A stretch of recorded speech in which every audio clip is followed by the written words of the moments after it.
fun for the cold train, baby! Oh, what the?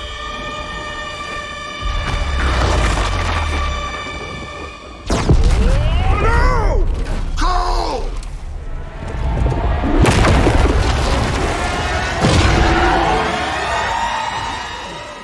Gears 5 is a new title in the Gears of War franchise. Is the series still relevant, or have the cogs that keep the series running rusted and worn out? Stick with this review to find out. What are you doing? I'm buying you some time! Get out of there, Cole! Good idea! Gears of War is a long-running franchise dating back to the Xbox 360 days, and it's been synonymous with the Xbox consoles. It was made originally by Epic Games, and now the owner of the franchise is Microsoft. The development of the game is handed out to the Coalition, a relatively new studio. It's also gone through a name change. It's not Gears of War, but instead it's just Gears 5 in this case. Gears 4 was a bit lackluster and stale. It hasn't done anything to change the years-old formula of cover shooting. Gears 5 does change things a bit, and I'm happy to report that it's a much better game than its predecessor. This time around, the story focuses on Kate. She must discover the origins of her family and her connection to the Locusts. Also, the Hammer of Dawn is offline, and it's your mission to bring it back online. It's a great story, and the voice delivery is brilliant throughout the 12-hour single-player journey. It's a game owned by Microsoft, so you can expect a high-budget production. Gameplay received some nice additions to shake things up a bit. It's still, at its core, a classic Gears of War game.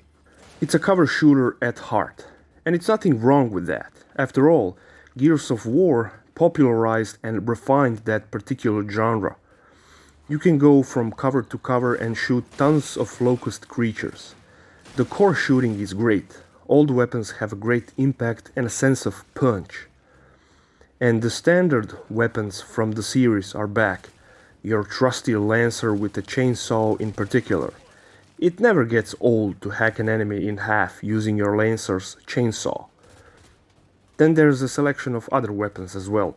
Shotguns, burst rifles, boom shot, chainsaw gun that shoots out circular saws, and plenty more.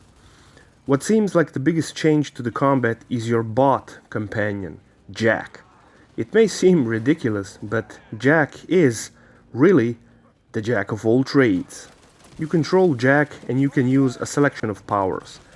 Jack can zap enemies, flash them, and even control them, resulting in them fighting at your side for a certain amount of time. There's also stealth, which turns you and your companions invisible. There's shield, which is a giant frontal shield, great for aggressive outbursts. There's also an invulnerability power, which lets you be invulnerable for a certain amount of time. Jack really adds a needed refreshment to the combat. All of the abilities can be upgraded with upgrade components found in the world.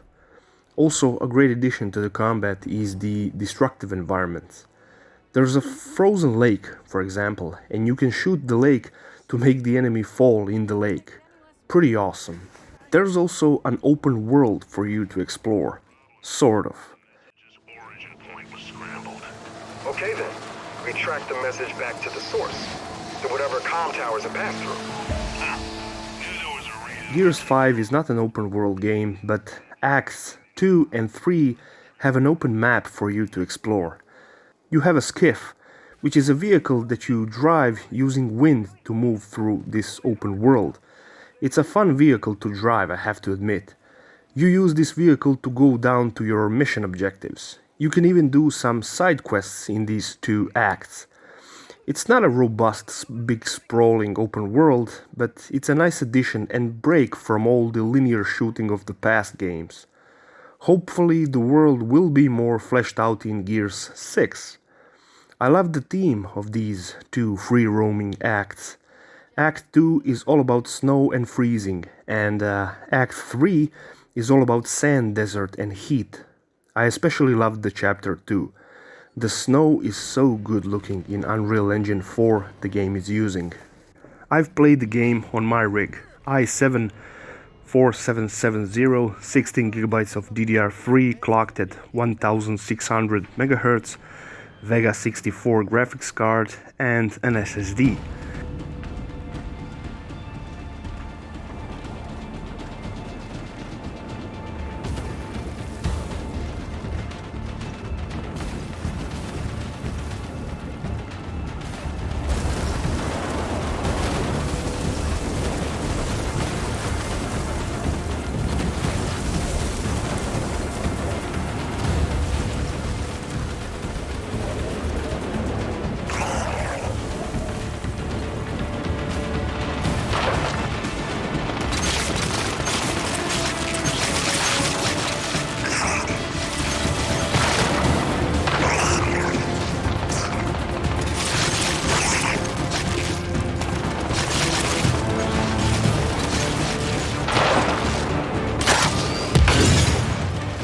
And I'm happy to report that the game ran on all settings maxed out.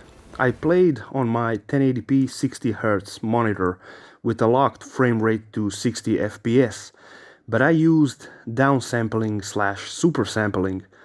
I was playing at 1080p, but the game internally rendered at 2880 by 1620.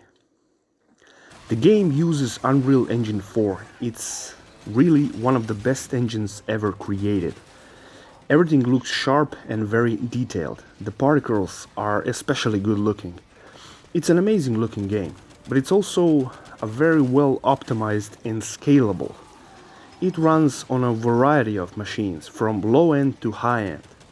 That's a testament to the Unreal Engine 4 and its scalability. There's so much graphic options available in the menu. I think this is a dream come true for PC enthusiasts. There's even a benchmark included in the game which can tell you of potential bottlenecks and various resources usage. Pretty amazing stuff. Gears 5 brings needed refreshments to the combat system and lays foundation for future Gears games. It's a game that has a great story, great gameplay, and it's a fun 12-hour romp through Locust hordes. If I had to give a score to this game, I'd give it 8.3 out of 10.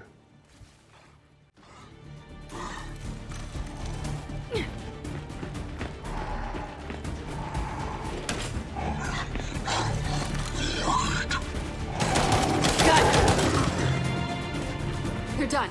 Come on, let's catch up to the satellites.